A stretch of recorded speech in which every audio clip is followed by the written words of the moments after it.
संभालते हैं। आप लोग सोच रहे होंगे कि सर आए तो है लेकिन ये पानी के दो, एक आधा कप और एक फुल कप लेके आए हैं। आप सबसे एक क्वेश्चन करना है, उसके बाद में थोड़ी विदाई की भी चर्चा करनी है, क्योंकि शॉर्ट स्पीचेस तो आपसे 2 से 3 मिनट तो लिए जा सकते हैं।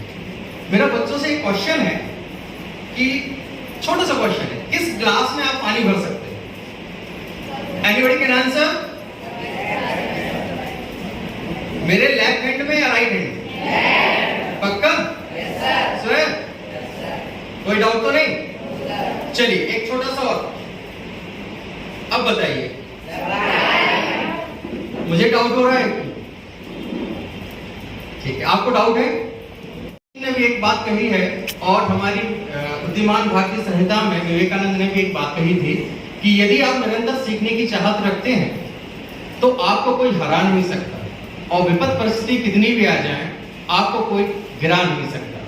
तो आपको हमेशा जब पढ़ने की बात होती है तो आपको अपना दिमाग ऐसे रखना है, तो जो नॉलेज आपको मिलेगा आपका ग्लास भरता हुआ जाएगा। लेकिन यदि आप ये सोच के जाते हैं कि आपको सब कुछ बनता है तो आप इस तरीके से जाते हो और इसमें ज्यादा ज्ञान नहीं डाला जा सकता। Are you getting my point? पक्का? चलिए, तो आज विदाई का माहौल है और हमारे भारतीय नियमानुसार विदाई 2 भागों में बांटी जाती है। पहला तो नाम होता है कि प्रस्थान करना, एक स्थान से दूसरे स्थान जाना। आज हमारे बच्चे 8th क्लास से 9th क्लास की ओर जा रहे हैं। और दूसरा अर्थ होता है जब घर में कोई मेहमान आता है तो उसको विदाई दी जाती है, उसका अर्थ होता है कि जाते वक्त धन देना।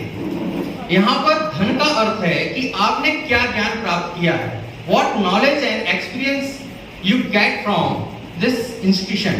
आपने यहाँ से क्या ज्ञान प्राप्त किया है। जब आप यहाँ से जाओगे तो आप यहाँ से क्या ले जा रहे हो, क्योंकि आपसे मेरा पहला ही शब्द था कि आप सिर्फ आप नहीं हो, आप एक परिवार, एक समाज नहीं हो, आप इस राष्ट्र के निर्माता भी हो। इसीलिए आपको ध्यान रखना है कि आपके द्वारा किए जाने वाला छोटा सा छोटा कार्य भी इस राष्ट्र के नाम से ही जाना जाता है। मेरी बात समझ रहे हो आप लोग? Are you getting my point? आवाज तेज नहीं आ रही है, मेरे भारत की आवाज स्लो नहीं होनी चाहिए, ठीक है? चलिए, तो अल्बर्ट आइंस्टीन की बात तो हो गई, never stop learning because life never stop teaching. पहली बात, हमारे राजनेताओं में एक बहुत प्रख्यात राजनेता रहे हैं जो शिक्षक भी रहे हैं, उनका नाम है डॉक्टर एपीजे अब्दुल कलाम। जानते हो क्या? उन्होंने एक बहुत अच्छी बात कही थी। सबने मेरे ख्याल से मिशन मार्स एक मूवी आई थी, देखी है क्या?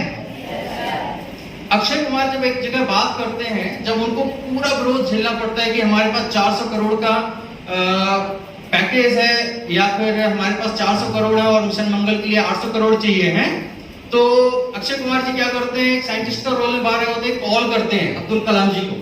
ये एक फिक्शन होता है, इमेज करते हैं। तो अब्दुल कलाम जी ने कहा है वहां पे कि यदि आपको 0.001% भी उम्मीद लगती है तो अपने कदम को पीछे मत करो। और ये 0.011% ही वह कदम था जिसने हमें मिशन मंगल पर पहुंचा दिया। मेरी बात समझ रहे हो? ठीक है? अब विदाई के वक्त सब लोग के दिमाग में आता है कि सिर्फ विदाई का ही गीत हो, तो विदाई का गीत तो हमारे सर लोग गा चुके हैं, आप लोग ने आनंद भी उठा लिया है।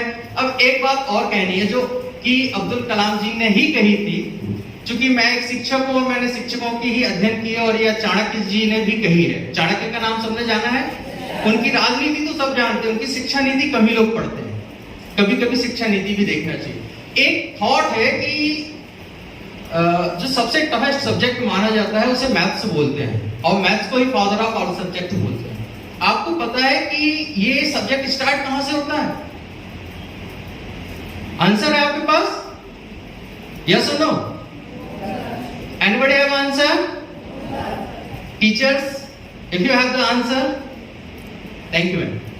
आपको पता है संसार का सबसे इजी सब्जेक्ट भी मैथ्स ही है और सबसे कठिन, और ये शुरू होता है शून्य से।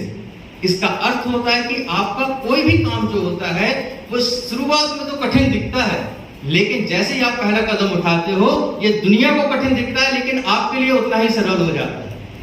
मेरी इन कामनाओं के साथ, शुभकामनाओं के साथ मैं अपनी वाणी को यहीं पे आज के लिए विराम देना चाहता हूं और आपके उज्जवल भविष्य की कामना करता हूं।